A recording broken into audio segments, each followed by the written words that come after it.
Programming Throwdown, Episode 51, Udacity, Democratizing Education. Take it away, Patrick.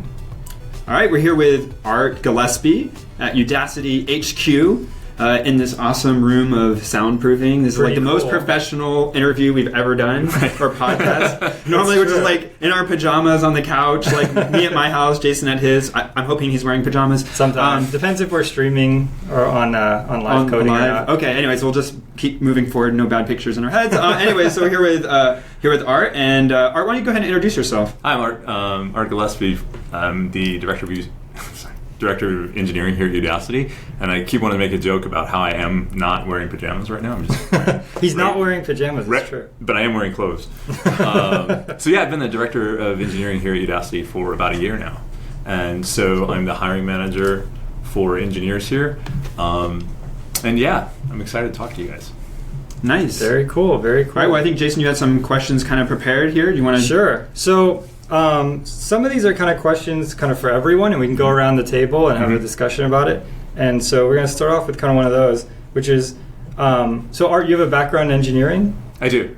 So how did you first learn how to program? Oh, it was a long time ago. So when I was 10, we got an Apple II at the school library, and I just started, I kind of borrowed the manuals and took them home and read them. Nice. And then I was writing like video game rip-offs.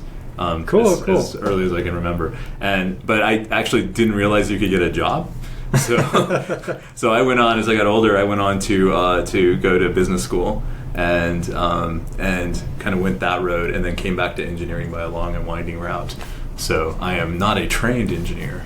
Okay, very cool, very cool. Yeah, personally, I was very similar. I got a Commodore 64 from my parents, and it came with a manual that actually taught you BASIC. Right. It's kind of wild. I mean, now you wouldn't even get a manual, I guess. It would just come with a PDF on it or something. But it had this very well illustrated manual teaching BASIC, and I made tic-tac-toe and some kind of simple things on that.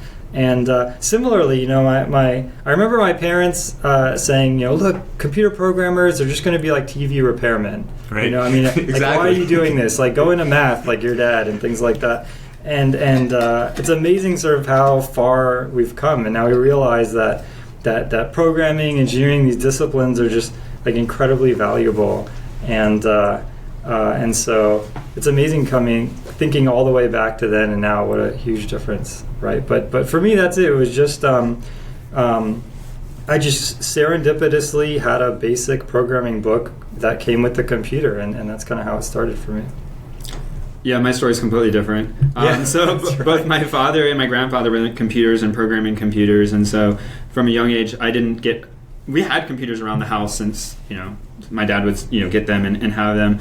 And then he had programming books because he was doing programming. And so about the time I ever started getting interesting, I could pick up one of his programming books, Ritchie's C language book, had that like on the shelf, like pick it up and look at it. So there's like You're a programming dynasty. Something, I don't know. And so your first programming book was literally K&R? I won't say that I first understood it, but it had to have been one of the first ones I picked up and looked at, right? Instead of the Dickens, he gives you the K&R. No, it wasn't like that. No. But yeah, so I mean, from a young age, I had IDEs and, stuff that I could get that my dad had gotten, right? And so, initially it's hard. He didn't really teach me at the beginning. Like I would just kind of try to learn myself and kind of, but then, once I was ready, he was able to help me when I would get stuck and stuff. So cool. That's kind of how I learned. And then even I took programming classes and starting in high school. Very cool. And so, yeah, that's how I started. So if you had to start from scratch, the Men in Black folks came with the light and just blinded all of us, right? Mm-hmm. How would you start learning about programming today? That's a good question. It seems like a great time to be an autodidact. If it were today, there's just so many resources, and if all I wanted to do was learn, it's almost an embarrassment of riches.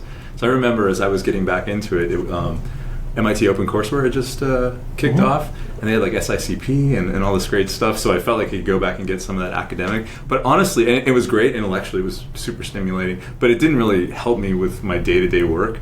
So I guess what I tell when high school kids, I go talk at schools and whatnot, honestly, I just tell people to open up their browser and Google Chrome DevTools and just start hacking. I mean, it's almost like everybody that has a computer has that Commodore 64 now because Right. you have a full runtime right there in your browser, and you can just start writing games or whatever, and it's incredibly powerful. So that's what I tell young people is just find a text editor and start writing stuff in JavaScript, and it's a great way to learn. Yep. But for people like me that are doing a career change, I don't think there are as many good options because, especially if you're looking to make the career change and you want some kind of credential or whatnot. And I think that's where Udacity sort of fits in, is that specific market of people that aren't going to take 3 months off and go to a boot camp, or stop and go back and get their graduate degree in computer science. So that obviously I would recommend for those people, definitely take a look at us or other people in this sort of MOOC space. Right. You guys said MOOC a lot in the debugging episode. We did. Yeah. We did. Yeah, we're a big fan of MOOCs. MOOCs. Definitely. Cool. I'm very similar. I think the cool thing about JavaScript and the web is it's very easy to deploy. I think a lot of where people get stuck is where they don't get any feedback. They're learning C and they end up with loops, and they have something that looks kind of cool to them, but they don't even know how to give it to somebody else. Maybe they're on a Windows, they're on a Mac or something like that. But you can just make a website with a JavaScript, a game, maybe tic-tac-toe, where you click on the boxes. You could have that up and running, 0 to 60 in a few days, and share that with the whole world. It's just very special. And I agree. I think I would just get Chrome, open up the dev tools, just start hacking away at it. Totally. What about you? If you had to start over again, Patrick? Maybe I'm different than you guys. I don't know, the web stuff is cool, but I think today the biggest opportunity that would make me interested is the Arduinos and Raspberry Pi. hardware stuff, right? You Yep. get a Raspberry Pi. To some extent, that's still just a computer, but something like an Arduino where it's like really meant to hook up to sensors, to your world, right? Like that's cool to me. The whole, just a step below robotics, I guess, but leading into that, like as an entry point, I think to me would be very enticing because you can write code and it's not just see something move around on the screen, which is, I could do with my paint tool on the screen as well, right? But, actually seeing something move in the real world without a human doing it, like to me, I think I would find that, and I still do now, even when I find myself with hobby time programming, like that's the stuff I tend to program for. And then as far as like learning from there, so like starting up, those things are cheap now. I mean, Arduinos used to be, I guess, to me as like a student, they were kind of expensive, but now you can get $99, right? I don't know if they were that expensive, but I was gonna say even like $30, right? Like kits for like $25-$30. Yeah, $25-$30. That's fine. You can do that, but now, I mean, you can even get stuff that's like $5 off Amazon in 2 days or whatever, right? Like, it's super, super easy. We won't get into like the authenticity of those or whatever, but if you really want to, do something, right? Like you can get that stuff and start there in the Arduino IDE, and using that, and they've made it, to help you. And then I think the learning goes from how do I learn what programming is, and I think everything we described is kind of talking about how do we learn what programming is, except for maybe Udacity, which maybe you can fill us in a little. And that is a first step, and you need to do that to find out, is this interesting to me? But I think one of the things that is for someone who's learning on their own is how do you transition from learning what programming is, what a programming language is, what does it mean, how do I write stuff in it, to how do I make software, right? And making a game in part teaches you that, but how do I structure things? So getting into things like what is OO, architecture, right? Object-oriented, what is a dysfunctional programming language? Like, as people in that industry, we talk about those things and we have a feeling for what they mean, but I imagine as a newcomer, right, how do I go from essentially the scripting modality, like I'm scripting things to happen, maybe I add some input, but I'm doing that very simple flow, to how do I say, I'm going to build a piece of infrastructure. I'm going to, why would someone go work at X or Y Silicon Valley company just making pipes? Like, why is that interesting to them? They're just taking data from one place and sticking it in some other. I'd rather make games, or I'd rather make robots, right? Like, but there are obviously intelligent people doing those things, and like I think one of the missing things for self-teaching is how do you make that progression. And that's something that I was forced to learn at university, because you take a class and the teacher gets up and tells you, like, hey, when you get to industry, like, they're going to be making you do these kinds of things. Here's an established code base, like, go in and make edit. And I guess it's part of the curriculum there. So that gets in. So our next question is actually exactly this. So we get a lot. So by far the most question, I'm sure everyone listening is kind of dying to hear the answer from Art, is I got a degree in not CS, but I love programming. How can I get a job at programming? And that includes being able to do architecture and the basics and things like that. Yeah, and I think there are a lot of paths, really. as a hiring manager, I'll walk back. So start with the end of this answer and walk back. I think as a hiring manager, when people show up and they just show a big pack. I mean, I don't really pay attention to CS degrees anymore as a hiring. It's been a few years since I really cared because I just didn't see any correlation. And I was getting a lot of people that had taught themselves or had made the change. And this is sort of like part of my journey to Udacity is, career-wise, is realizing this is a powerful thing that's happening where people aren't CS majors, but they're totally capable of doing industry work. And so, I don't really pay attention to that. I look for a passion for the work. And I usually get a great signal. What we do here is we just do a ton of research on people beforehand. GitHub, do they have a blog? What have they shipped on their own? Because there's almost no excuse for not shipping something on your own. It's just, as you said, it's super easy to deploy just about anything. Right. You can ship an app to the App Store. Just the cost is virtually nil. And I always recommend to people that they build up a portfolio of projects. And this is sort of the tack that Udacity took at it as well, is that it's project-based curriculum. And so you go through, you fix real projects, you build real projects from scratch. And, we have an army of code reviewers that go through it. And, you either meet expectations, don't meet expectations. And that's why we feel comfortable credentialing people at the end, is they've gone through this sort of rigorous code review project on the process on these 5 or 6 projects. But whether you do it at Udacity, whether you do it on your own, that's the key, I think, is having this demonstrated passion for the work that manifests itself in projects.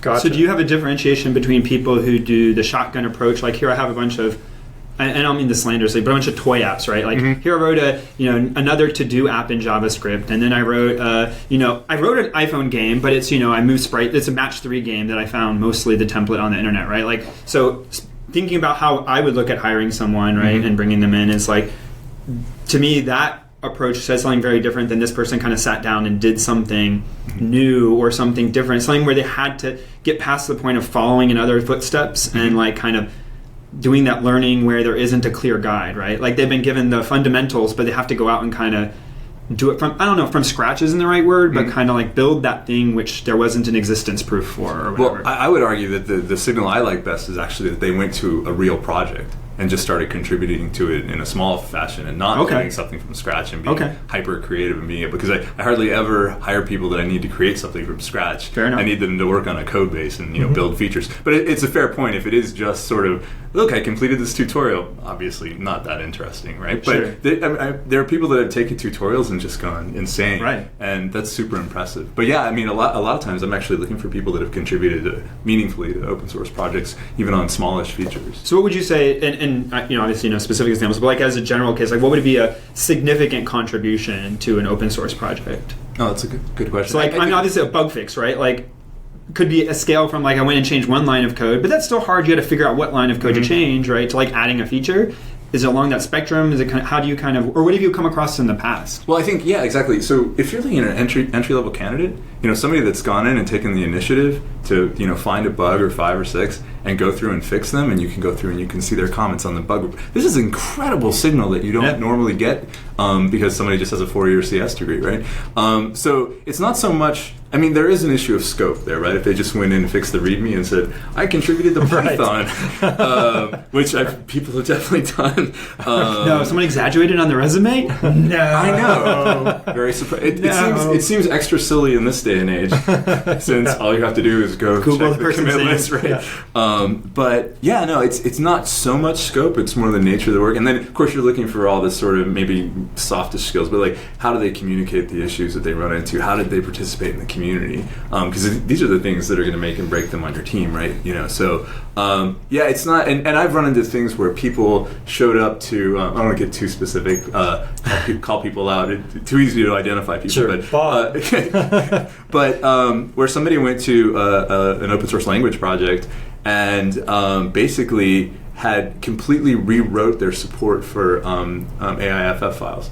Okay. And this was like just because it was, and they improved the. I mean, I don't remember like the so AIFF files have the the chunk at the header that has all the metadata, Right. and an improved parsing of that is like, I don't know, 80% or something. But Oh. you know, I mean, to me that just shows a tremendous amount of initiative, and also they participated really well. And this was something that had like no prior experience. You know, they built some projects and whatnot, but that one thing was enough for me. And you know, in the interview and whatnot, and you know, they were capable. Yeah, that was enough for me. So I mean, when people are looking to make the change, I think there's a lot more fear of that process.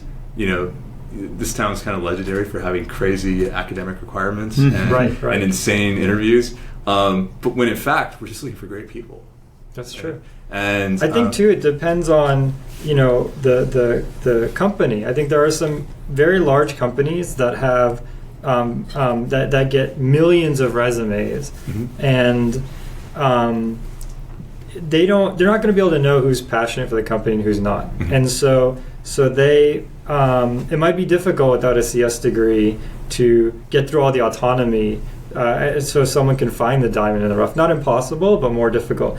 But if you find, you know, a place like Udacity and you have sort of good synergy, then there's no reason why you with the right GitHub and these kind of like experiences, why your resume wouldn't get looked at. I think that's a common fear, is I'm going to give my resume, it's going to say GitHub superstar, invented Lua, did all these things, but it's not going to have, you know, computer science degree from insert top 5 university here, and some filter is going to, you know, remove it. I think that happens. I do think that it happens, but it's not as prevalent as people think. Sure. Yeah. And I think also, you know, I was at Google for a while. If you're shooting for Google, this is probably a tougher road to hoe. But even didn't they just? And I think you guys mentioned it too. They had their how to become an engineer page. Oh, the Laszlo posted this, right? There was this list, and like Udacity's on it, and you know how to become a software engineer. Nowhere on the list did it say go get a CS degree. Right. Right. And so I don't know. Maybe things are changing there as well. Yep. But so that's really exciting to me that it's not, and because just if you think about, you mentioned the Industrial Revolution earlier, that if we think about the number of jobs that are going to require these skills and the number of people that have them, we probably have to find a different model. Yep. And just to recap, so we talked about this in the 50th episode, but in case you're skipping, there's this idea of sort of this pyramid where you just, at different levels of the pyramid, you have different roles, and they're needed at different quantities. And the Industrial Revolution shifted that whole pyramid up, where you need way more mechanists, not as many farmers, and just everyone kind of, all the other levels above farmer grew dramatically. And so what we're seeing now in the information age is the potential for the pyramid to shift up again. And so that's where something like Udacity becomes very important. So I just one thing to clarify and then a comment. So we're talking about Udacity both as a place to learn and a place to work. So that might be slightly confusing to some people. So maybe good to talk about Udacity as a place to work. You guys aren't just a shell website that, you know, hosts people with his videos. So maybe we can get into that a little later or whatever. But you're talking about it one way, that way, but also as the place to go and, you know, get learning. That's true. Yep. And so just to, people might have gotten a little mixed up there. But yeah, I mean, I think what you guys are talking about is interesting, is that as companies have trouble hiring people because the, you know, universities are only capable of churning out so many people, and they're mostly focused on weeding out unsuccessful computer science people as opposed to in some ways making them successful. That's my personal opinion anyways. And so you know, they're mostly focused on that it may be the companies that have the pick of whoever they want. It may be a difficult road. It may continue to be for years to come, because as long as if universities are still producing enough very talented people who both had time, opportunity, and timing to go to university did that, they may take them preferentially, seeing it as less risk. Now, whether or not it is, you know, to be debated. Right. But then, you know, there's always going to be those other companies that are looking, and they don't have the name recognition. Maybe it doesn't make them a bad company. It just means they're the next Google or Apple or Facebook, right? Those up and coming, when Google and Facebook were initially there, right, and now they're a big company. So there's other companies looking to become that, and so they aren't able to get the, you know, top 1% of graduates or whatever, and so then they have to look at other things, and they're still looking for quality people and quality signals. And I think that's where we're talking about. Now, it may change for the other companies as well. They may begin to accept things that they don't today. Also, you have to look at your entire career. I mean, once you're established in software engineering discipline for 10, 15 years, then the field is completely equal. I mean, if someone has 15 years experience at Google. Do you think it even takes 15? I don't know that it takes 15. Yeah, I was being extremely conservative. But if someone has 5 years of experience at, let's say, Google, then you're probably not looking at where they went to high school, right, or something like that. And so a lot of it is about you're getting the right experience, and then at that point you've leveled the playing field. Yeah, I think it can happen in as little as, definitely 5 years. Because if you really go to a good company and you're doing good work, when you go to interviews, or when I conduct interviews for people and you ask them, like, hey, you have, like we talked about, people exaggerate their resume. So, I wrote Python.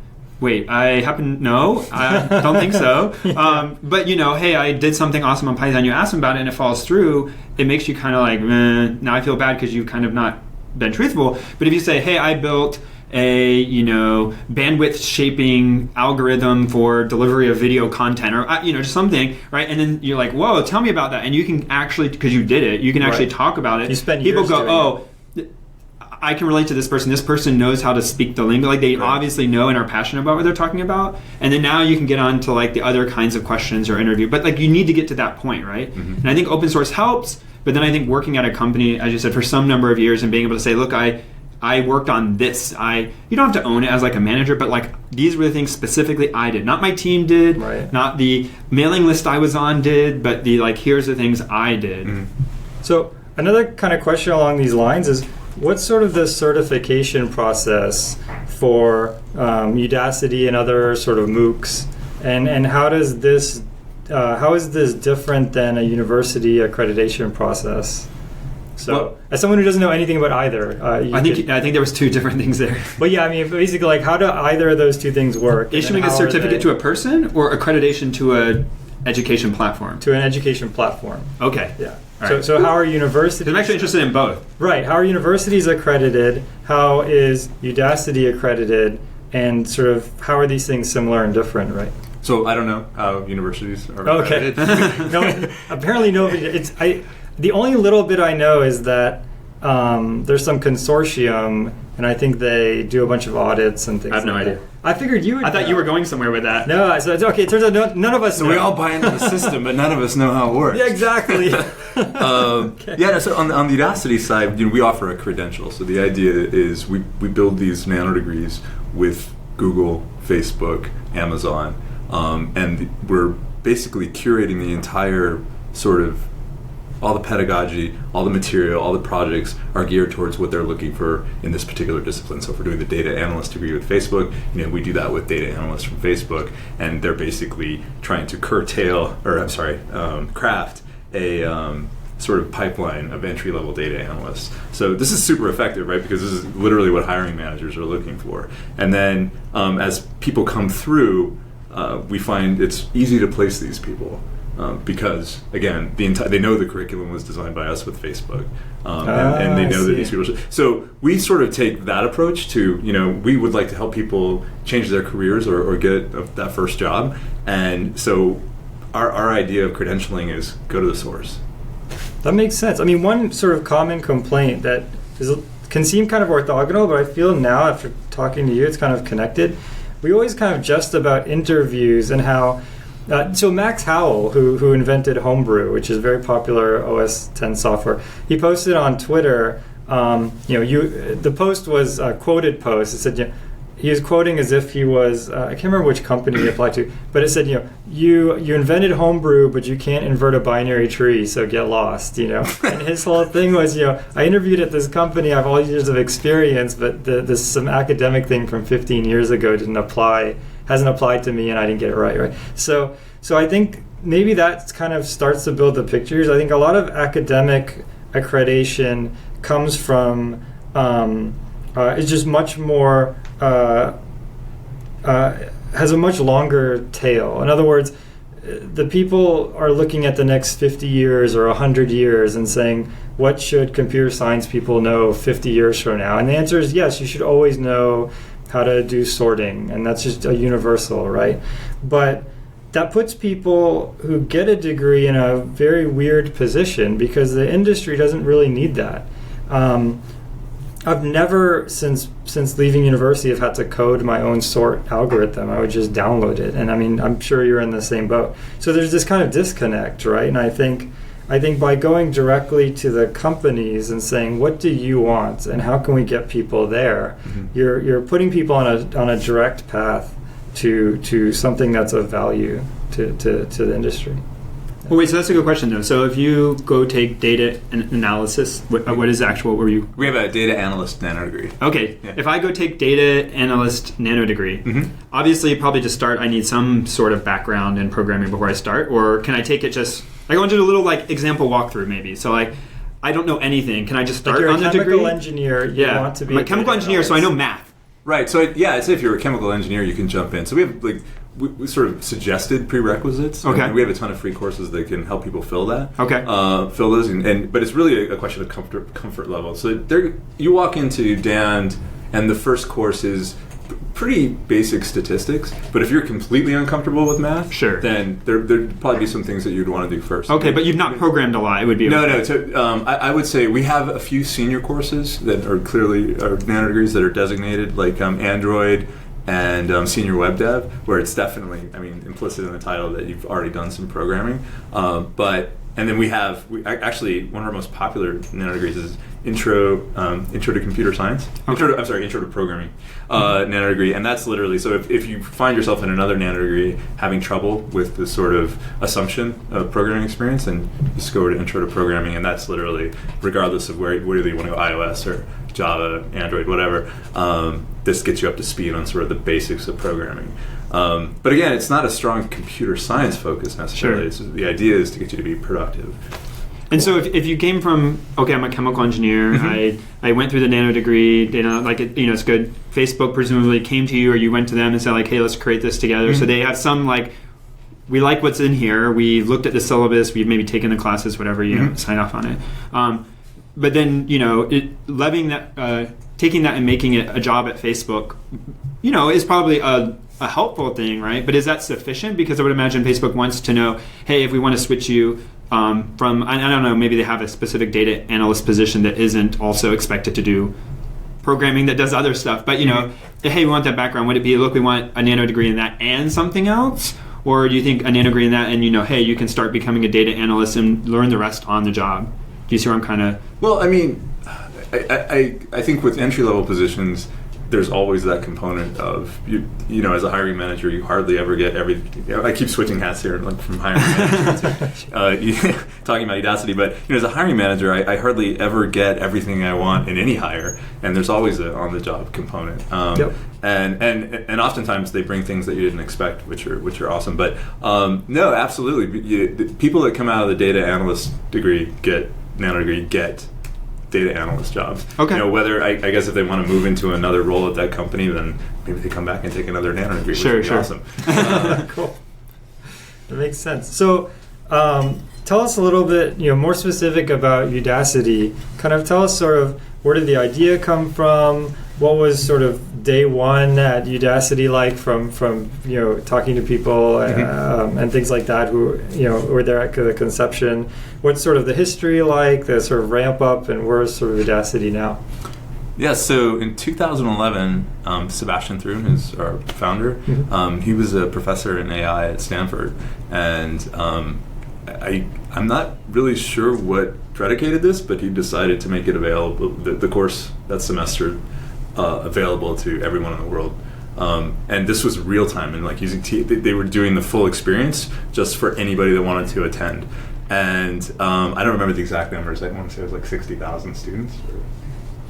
Wow, that's a lot.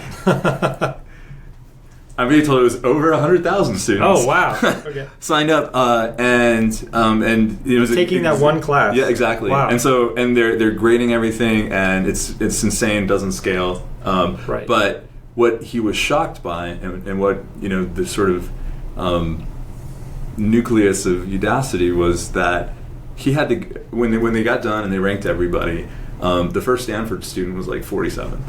And so the first 46 people in the class were remote. Wow. And he's like, and so the idea was, how do we scale this? And so right. that is the sort of inception of Udacity. And since then, and it was one of the first companies. Well, that was probably the first MOOC that was real time, and then sort of experimenting with those massive open online course models at the beginning, and over time iterating to this. Sebastian likes to say, and I agree with it. I think it's true. Is that the fundamental, and I know a lot of people would disagree, but the fundamental value proposition of an education is a job. And so we, over time, evolved to that. And those are some of the most rewarding things for us individually and as a company, as a business, is seeing the people who we help reach these goals. Yeah. They're in one job, they're dreaming of getting over it, and then it happens through this process. And to your point about earlier, we were talking about they finish the data analyst nano degree and then they get a job at Facebook. But actually, we have a whole careers group that helps people, that does resume reviews, GitHub reviews, LinkedIn reviews. Engineers on my team do mock interviews, so we give them like the full Silicon Valley interview experience. And then but actually, the really cool thing about that is what you don't normally get to do when you interview somebody. Tell them how they did. Exactly. Yeah. So you do a 45-minute interview, and then you talk to them for 45 minutes and kind of give them feedback, let them know what they could do better, but also kind of pump them up. And I have a friend who stopped interviewing because doing interviews or going on interviews? No, he or stopped conducting. He stopped conducting interviews because so many times people felt like they were doing good and they weren't, or vice versa, and he couldn't give the feedback back to them, and it sort of like leaves this hole. So we should clarify that because not everybody may know how that works, because it was kind of interesting to me, because when I got my first job, it was a non-technical interview, so they just ask you like, tell us about a time where you didn't like someone and had to work with them, and then behavioral questions. So anyway, so that's a little bit different. But for technical interviews, when you go to job training at a job, or when you go on an interview, what you should expect is that the person giving the interview will not tell you anything. So they'll say, hey, I have a problem. I want you to solve this problem. Go to the whiteboard, write it down, or over the phone, type it into some online sharing thing. And then they will sit there quietly and maybe ask a question or two, tell you the next step, but they won't tell you, oh, that's right, or wow, that's good, or ooh, yeah, are you sure? No, there's nothing. They just stare. So sometimes I've been in ones where people just stare at their laptop the whole time. Yeah, just no feedback. And that's actually by training. They tell you, do not give feedback. They say for potential lawsuit reasons or whatever, and that may be. But and even lawsuit notwithstanding, you don't want. What you don't want is the person goes through 5 interviews, all 5 people tell them they're great, and they don't get the job. Yeah, exactly. Yeah, and also you don't want them to become violent. Like, yeah, I'm sure there's lots and lots of reasons. He gives hard interviews. Apparently, wow. I don't want to take your interview. No. But yeah, so people's just opinion of themselves are way higher than. Okay. To your point, right? People think they're doing great, and yeah. But so yeah, that's great, right? That having someone tell you at the end, hey, here you did this at this point, or you did that at that point, or you forgot to do this, is like really helpful, because it's very nerve-wracking to essentially be talking to a wall that you feel is judging you. So, and it's not even, they may think, wow, this is the best person I've ever seen, but they'll probably get that poker face and not tell you anything. What's the connection between the nano degree and this sort of job training, job preparation? Is there a job preparation nano degree, or does that come along with all the other degrees? So the career services come along with the nano degree. There is an additional thing called career advisor, and then we launched something recently that we're super excited about, which is a job guarantee. So I saw the email on this. Yeah. So it's an additional $100 a month while you're enrolled, but then we guarantee to find you a job in 6 months, or we just pay back your entire tuition. So very cool. But yeah, on the career services thing is really interesting. Like, all the engineers love doing this because you do the poker face thing for the first 45 minutes. Because I think all of us remember our first, maybe first 10, 15, interviews throughout the course of your career, and they're stressful. I mean, they're incredibly stressful. They're stressful for both people, to be fair. You may not know that, but if you're getting someone who's giving their first interview, they're probably, and it sounds silly, how could this be? But I tell you, the first time you give an interview to someone and you're like, oh, I think this person's like twice as qualified as I am, it's very intimidating. It is. Right? And you keep your poker face, so you have an upper hand, but you feel very nervous. Or like you're the question that's supposed to take 20 minutes of the interview, and they're just like in 2 minutes. Yeah. You're like, oh no, what was that second question? Exactly. But yeah, sorry. Yeah, totally. Oh, so when you're doing a nano degree, the Udacity is trying to provide more than just, hey, take this course, take this course. They're trying to help you grow, right? They're trying to create you a career path if that's what you're looking for. Presumably, some people may not be looking for that. They're just that's true. I mean, learning. But actually, that's a good question. So if someone is just a pure academic, maybe they have no interest in a software engineering job. Maybe they're perfectly happy being a lawyer, but they just want to learn just in a very sort of like high level academic setting, computer science or anything, economics or something. Right? Are there those courses? Is there a sort of, because that's a little different than a nano degree in terms of sort of the goals, right? Sure. So how do you sort of balance that? So we have, historically we have some psychology courses. I think there's some econ courses. With nano degrees, it's just been totally, let's get people jobs in tech. So nano degrees are almost exclusively focused on that. We have a tech entrepreneur nano degree, which is more focused on sort of starting a business, running a business. Okay. But for the academic, the more academic subjects, I guess, we have these free courses, but it's not really our main business. It's not what we don't aspire to get people jobs as economists. Right. Yet. You're not going to go Well, let's say, so is that actually true? So now you're focused on, it sounds like mostly technology or even computer science as as a big focus. But then, do you see that transitioning to other? Like if all of a sudden the math factories start popping up and you need people to make widgets of math, then you could pivot, right? We've gotten pretty. So the machine learning nano degree and the deep learning course that we did with Google. That's getting more and more practical. Like I feel like I need to know it, for my job, but. That's fair. We push the boundaries there. We've been doing also historically. Our first course was AI. We kind of stick to that. But makes sense. But no, really for us, it's all about we're passionate about this mission of getting people jobs.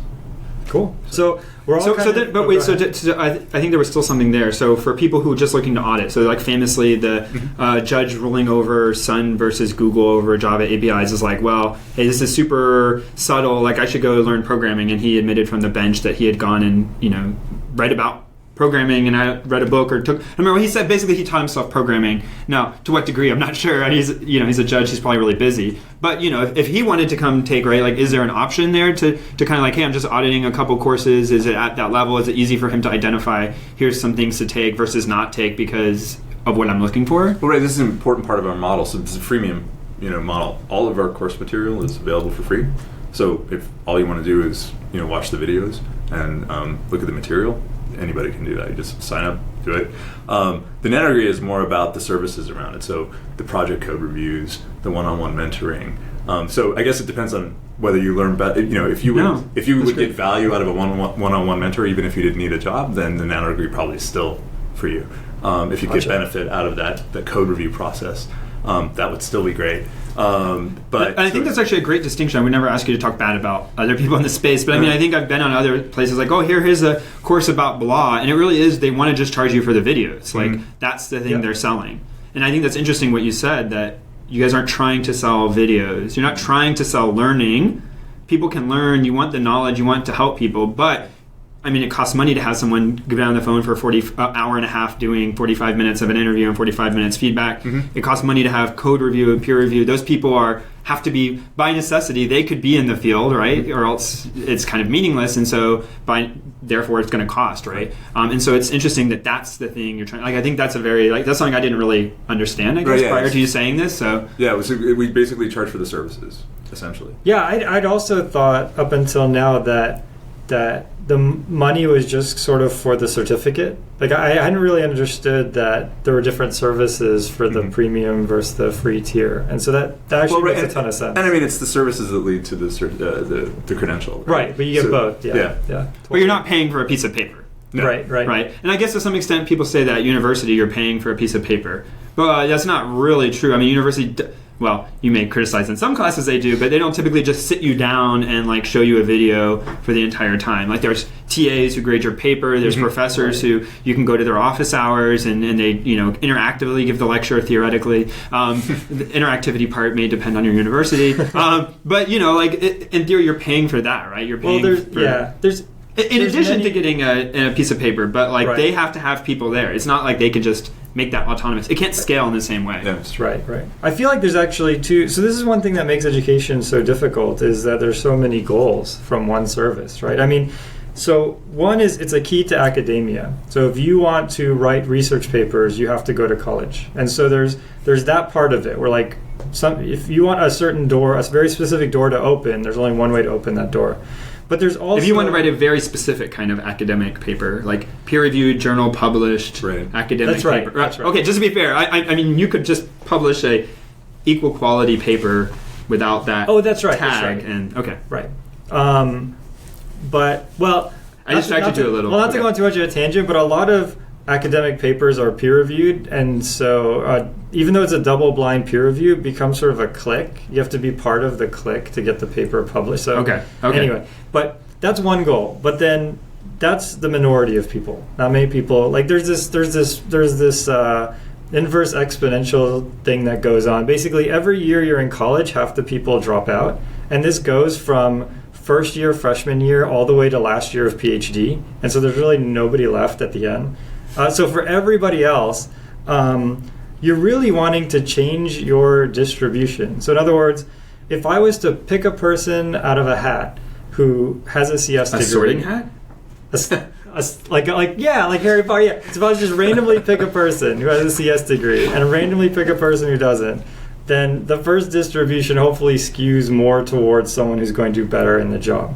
And so I think that by providing sort of these services, you can provide, not only is it helping the candidates, but you're providing guarantees to the companies that say, look, if I'm going to draw a Udacity nano graduate, then I'm going to draw someone who is who I know will fit the role with some amount of confidence, right? Mm-hmm. So I think it kind of works both ways. I mean, that's gone to an extreme with us. We just recently did a deal with Flipkart in India, the Amazon of India, and they actually did a deal with us to hire nano-degree grads in India sight unseen, no interview.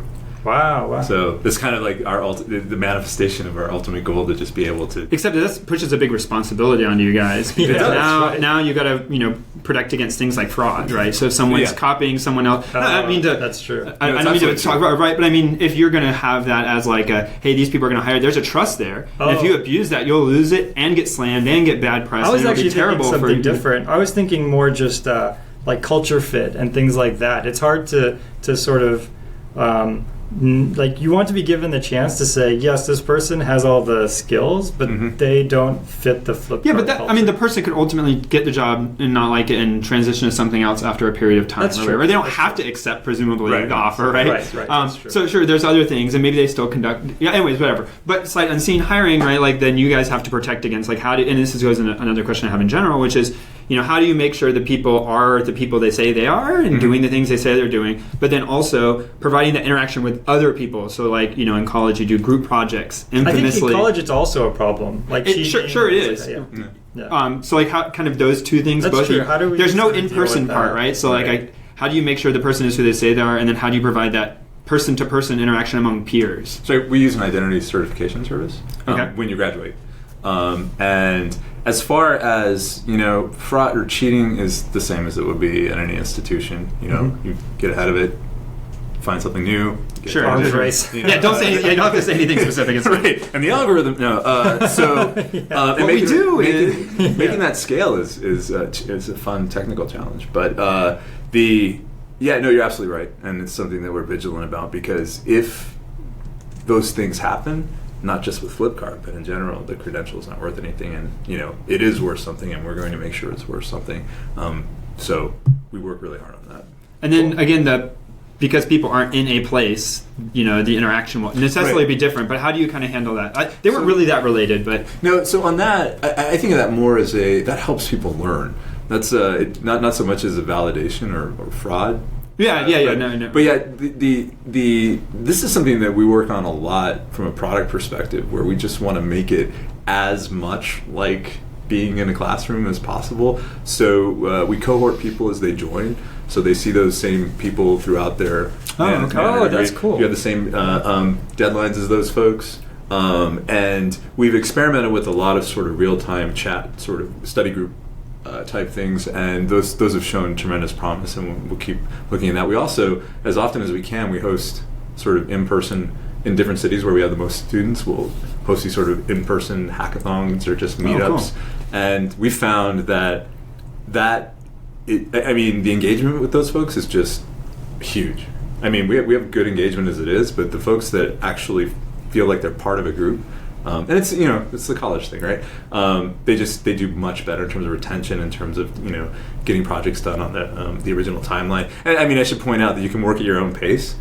These deadlines are sort of just to help motivate people, right, but nobody ever fails out because they missed a deadline or something like that. But I think what Jason says is true. I mean, you guys must suffer attrition, right? People who start something and don't finish, and then like having a group to kind of, do you find that people are reporting that the groups help them to stay motivated to, like, if you have no schedule, if I'm just like, I've taken a couple MOOCs and I don't think I've finished any because I'm a terrible person. That's true. I'm halfway through 4 different So but that's partly because like I'm not seeking to get a job, and I'm just picking up some extra learning. I'm not trying to look for a certification because at this point in my life I'm not seeking it. Not that I won't ever, but so as we move on, right, like I drop out, whatever, and when you find, do people report that in these groups they get motivation to keep the course and like stay on a deadline even if it's self-imposed? Well, so we've done a bunch of stuff to help with that. So I mean, yeah, we have attrition like any move. People are a little more invested because they're paying. We also, if you finish your nano degree in the first within 12 months, we give you half your tuition back. I didn't know that. So, and is that hard to do? I mean, I just like no, I don't know, like how many hours a week would it take a person to finish a nano degree in a year? I mean, that's all the specific question, but it's a good one, but it varies a lot because people are doing this. People do nano degrees while they're at their current job or while they're going to school. And they have different backgrounds, right? Yep. And so I mean, the average is about 6 months across all nano degrees. Oh, okay. But we've seen extremes on both ends. We've seen people finish them in 3 months. But if you're reasonably, there's no promise. But if you're reasonably motivated and you're really trying to drive at it, getting through in a year isn't an impossible task. Oh no, not at all. So, I recently hired one of our graduates that finished 3 of our nano degrees in the course of about 7 months. Oh wow! Is that some kind of bootstrapping? Right? I trained this guy, and then he came and worked for me. It's the ultimate. It's funny, when I interviewed here, I was like, "So do you guys dog food? Do you hire your graduates in the engineering team?" And I was really pleased that the answer was yes.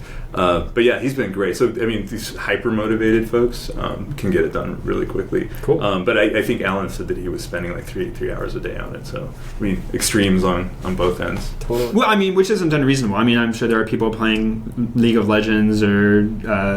Why do you have to call me out on the show? I thought you were a Dota guy. Yeah, that's true. Okay, so just out yourself then. But League of Legends or Counter Strike or Halo. I'm gonna date myself. I don't know, whatever. But anyways, people playing that 2-3 hours a day, easy, right? I mean, to be fair. I'm not saying they're wasting their time because you do what you want with your time, but like finish it in a year. Yeah, I mean, 2 to 3 hours studying is probably harder than playing League of Legends for 3 hours. But it's not ridiculous. Yeah, absolutely. I mean, Dota is so hard. It's so good. People who play that are so skilled, amazing people. It's hard for me to play Dota because I used to be very good, and then we both had kids, and so now we don't play that much anymore. And when I do play, it still thinks I'm at the same level. Ooh. So I play, and people basically call me slurs and tell me to leave. So. But I didn't really answer your question earlier. So what we tell people on the website is it's 10 hours a week for 6 months. But again, that's very dependent. Yeah, it's just as a guideline that we give folks. Like you said, I mean, if you have someone who's a chemical engineer, it's going to be different than someone who got 3/4 of a way and for life circumstances dropped out of a computer science degree, right? Like those two people are going to have very different experiences. Exactly. Yep. So, do you have any public stats? I mean, I know that the guarantee thing is relatively new, and this flip card thing sounds like it's even newer. But historically, are there any stats on, students, sort of like what the funnel looks like, right? Like students who come in, sort of what percentage of them like finish, what percentage, like, do you have any like cool success stories, kind of things like that? Yes. All right. Wow. Good. Okay, so that's it for this episode. So yeah, we have over 2,000 graduates And so Nano Degrees launched in October of 2014. So it's about 16 months. And so we have about over 2,000 graduates. And the jobs thing is a little harder. Of people that we've helped put in jobs, people that we know about, is over 300. But we expect that there are more that it's a self-reporting thing. Right. If they and there are people that we know have gotten promotions too as a result of this. There was a woman at Google that went from being an analyst to being an SWE. Okay. And so which requires a technical interview. Yeah, SWE is software engineer, for people who don't know. Yeah. I just said SWE and made it really what was the other? There was one other number you asked for. So success stories, and also like anyone in particular who said something that kind of really resonated. Like, I was away because I'd go to Afghanistan or something. I came back. I couldn't go to college. Or any cool stories like that? So my favorite is actually Alan, the guy I was telling you about earlier. So he was the special forces guy, and it's funny that you said that because he was in Afghanistan. He actually he went to MIT for mechanical engineering, and then he joined the Army, did several deploys in Afghanistan, and came back and decided that he wanted to be a software engineer, and just started doing Nano Degrees, like I said, very rapidly, and then decided instead of getting a job, he's going to start his own company. And he started this really cool, the idea was crowdsourced insurance. Okay. So basically, going back to the idea behind insurance is distributed risk. Right. But like now you pick the people that you distribute risk with. Okay. So it's a totally fascinating model. So I'm imagining a Kickstarter page where it's like, "Hi, I'm an athletic 30-year-old looking for other people." Non-smoker. Yeah. So the idea is like all of you get together and you say, "Okay, if I break my arm, we'll all split it, in ways." Or something. Well, is it? Okay. Let him finish the story. Then we can ask specific. Sorry. Yeah. That is an amazing business. So, and novel too. I was really surprised. But anyway, he wound up interviewing here after he'd been doing that for about 6 months, and we were all just blown away in the interview process. First, of course, we have a soft spot for our graduates, obviously. Right. But yeah, I hired him on the team, and he's just been incredible. And it's kind of, people get jobs other places than Udacity, but that one's so close. And it's really amazing to see this guy every day. Was he able to hit the ground running, Yeah. or was it just I really need someone to boot camp me on Udacity or something? No, he didn't need a lot. Cool, very cool. He's and it's definitely as an individual, he's the sort of person that just runs really hard. And then I was talking about mock interviews earlier. It was sort of my introduction to the Udacity culture. I'd been here about a month, and I volunteered to do one of these mock interviews. And as we were talking about earlier, it was really satisfying to do it and then give her feedback. And this was a woman who's completely changing careers. She was like a court reporter. Okay. And then was going to interview. She was interviewing around the valley for engineering test positions or SRE, software reliability engineer type things. And I didn't mention earlier, but I used to be at Nest. It's relevant to this story. Yep. So about 5 weeks later, she didn't tell me where she was interviewing. About 5 weeks later, I just get this just gushing email, just thanking me for my help, and she just got a job on the integration engineering team at Nest. Cool. And there was something so appealing about seeing this person, for me as an individual, we do this at scale, but seeing the sort of impact on one person's life and was amazing. But yeah, we have lots of people. We had somebody that was a pro golfer. Nice. And decided they wanted to be a programmer and went to Udacity and got a job as a programmer. Cool. Where I used to work, there were lots of programmers who did golfing, but around here I don't know many people. That's true. It usually goes the other way around. You want to become a pro golfer after programming.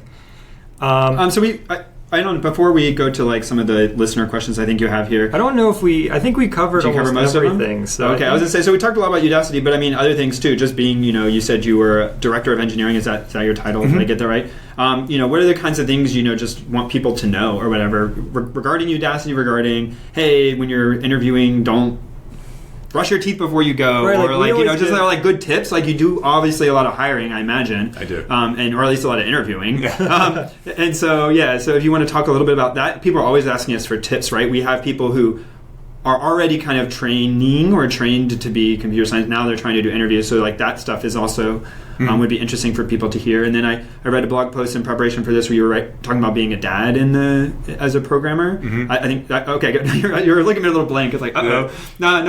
And so we're both dads. So if we want to talk about that or diversity in the workforce, like these are things we care about as well. So if you just kind of have any other things that Pat, you want to talk about or give tips or... Yeah, we've been kind of blasting you with questions. Now is your time to blast you guys with questions.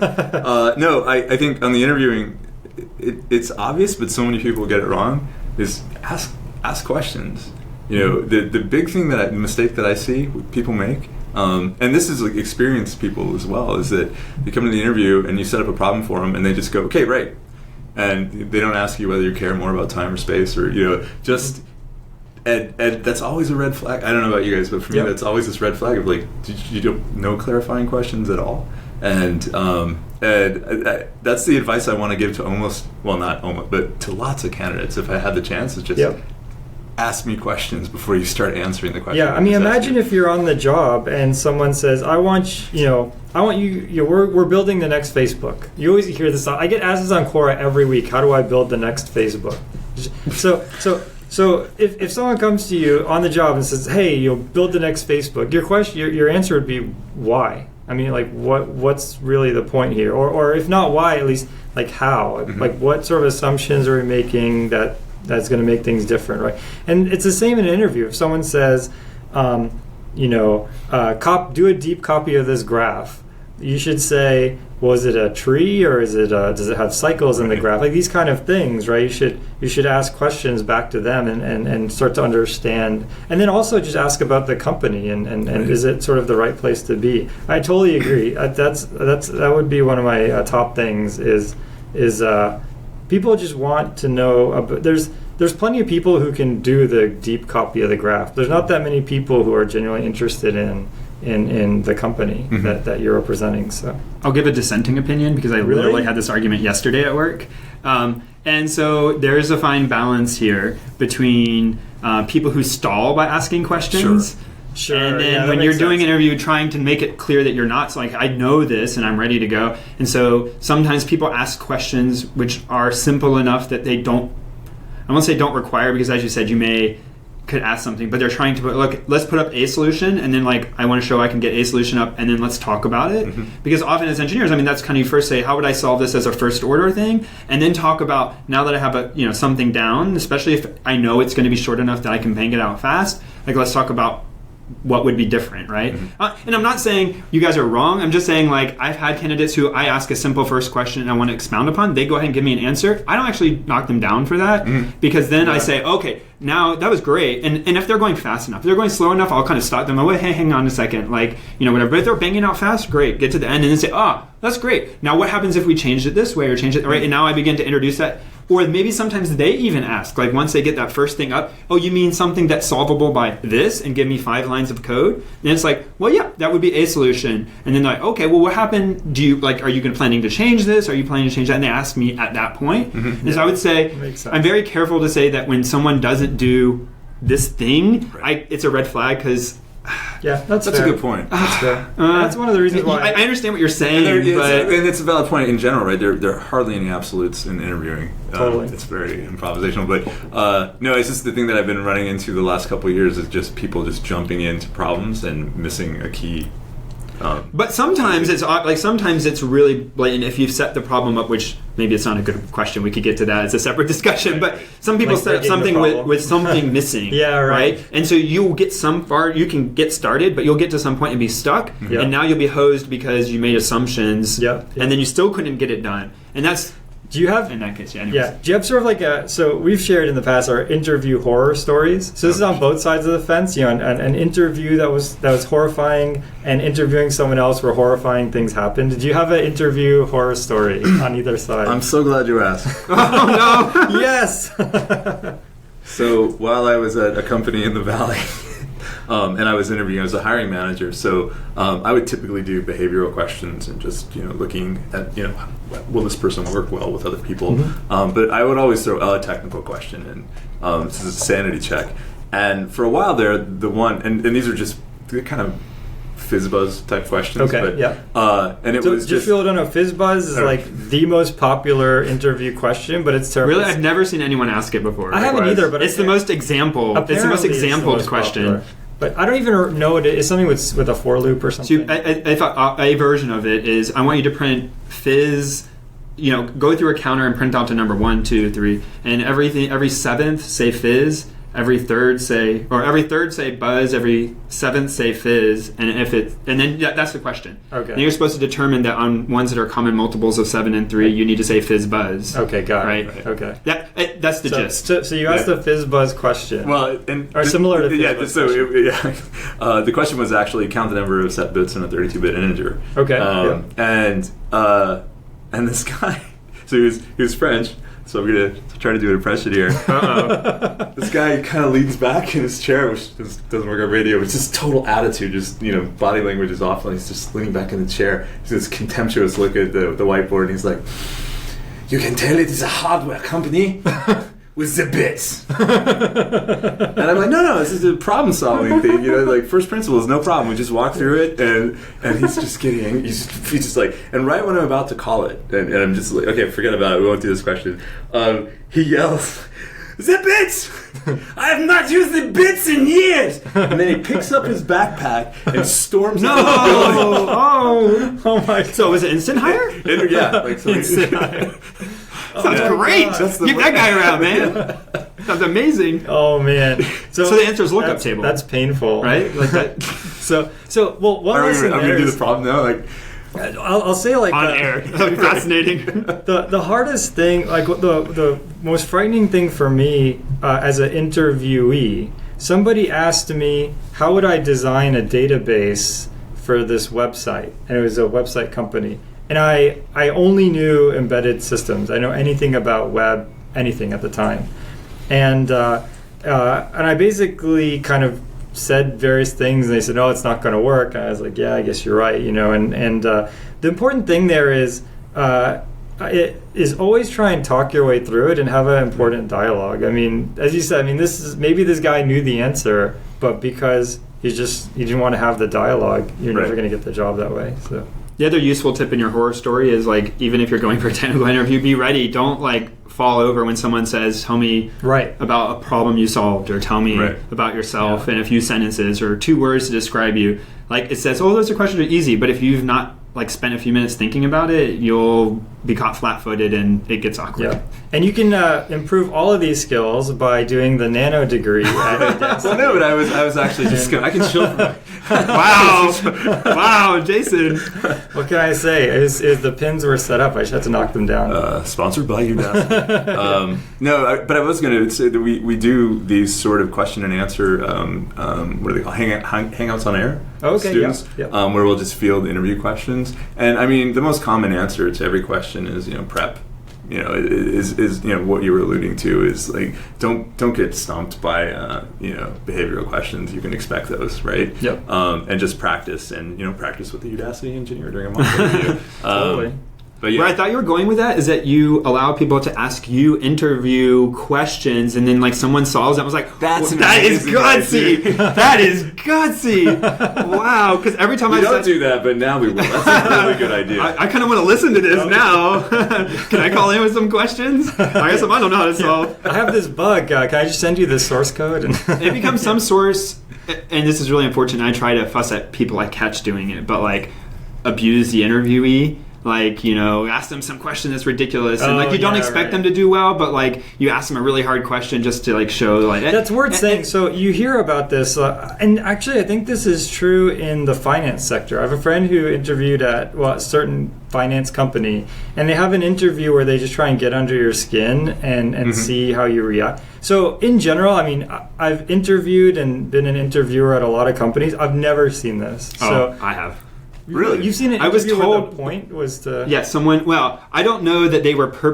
Someone told me 15 minutes into an interview, I think you have no technical skills whatsoever. And when I was solving a technical problem, like on the whiteboard. But you don't. But my point is, they weren't. I don't know to tell you that. Really? Either that, they were just a terrible. They were having a bad day. I think they were having a bad day, probably. That's an HR moment. Most places Yeah. I've been. Like, Yeah. talk to a candidate like that. Anyways. All right. So no, I don't know that for sure it was a test. It's quote unquote. impossible to know. But it is true that some people are told, ask the candidate, and I do know this, like ask them a really hard question, and then you have a calibration internally that like, oh, they're only expected to get the easy answer or halfway through, and they want to make sure that at least one question isn't completely solvable, so you know kind of where the that's fair. upper limit I think is. that's a little different, but and that's true in programming competitions as well, Yeah, right? Like right. there's some you're really not supposed to be able to answer in the time frame. That's why the Eastern European ACM set is harder than the World Finals set, because there's so many teams from the Eastern European division that don't qualify, because only the top 3 teams from each division qualify, and they found that when they made those 2 sets the same, everyone got, not everyone, but a lot of people got all of them right. And so they ended up having to make that set harder. And so you're right. I mean, interviews are the same way, where they need to make sure that you can't get everything right, so that because they want to know what happens when you Right. squirm, right? And not to an abusive point. You can avoid HR moments, and you have to be really trusting of the person doing the interview as a hiring manager to tell them to do this. Right. But just because you're doing poorly on a problem, A, doesn't mean you're actually doing poorly, and B, may mean it's designed for you not to finish. Yeah, that's true. So, anyways, I think I derailed us. You were saying about this person in the finance, and no. I think there's some interviews that were some companies where they there's like people think that at companies they try to give you a hard time, but it's not true. They're really just trying to find the best people, and you're both kind of have aligned interests when you're interviewing. That's one important thing to take away. But cool. Thank you, Art. Oh, thank for you your guys. time. It's fun. This is awesome. Well, I'm really looking forward to getting the feedback, and so we might get some questions for you from the listeners, so we can send them your way and things like that. And Sounds good. Cool. I guess that's it. Thank you guys for listening. And the intro music is AXO by Binar Pilot. Programming Throwdown is distributed under a Creative Commons Attribution Share Alike 2.0 license. You're free to share, copy, distribute, transmit the work, to remix, adapt the work, but you must provide attribution to Patrick and I, and share alike in kind.